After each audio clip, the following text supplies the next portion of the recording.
ধাউ ধাউ করে চালিয়ে রেখেছে। ফিলিস্তিনের মুসলমানদেরকে, আমার মা বোনদেরকে, আমার মায়ের কোলে দুধ পানকারী ছোট বাচ্চাকে কিভাবে নির্মমভাবে হত্যা করছে। তোরা এই যে আদর্শের মাধ্যমে শান্তি চাস, তোরা নিরহ আমার বাচ্চাদেরকে, আমার মা বোনদেরকে তোরা কেন মারছিস? তাহলে বোঝা গেল এটা একটা ধোঁকাবাজি তন্ত্র। বলেন কথা ঠিক না ঠিক? এই নীতি আদর্শের মাধ্যমে শান্তি আসলে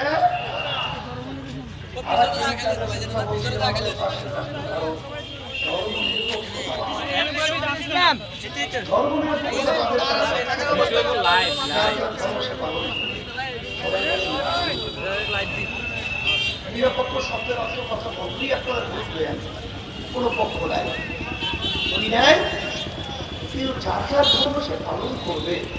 এরা কি ধর্ম নিরপেক্ষতার ব্যাখ্যা হয়? এরা সম্পূর্ণ একটা ধোঁকাবাজি।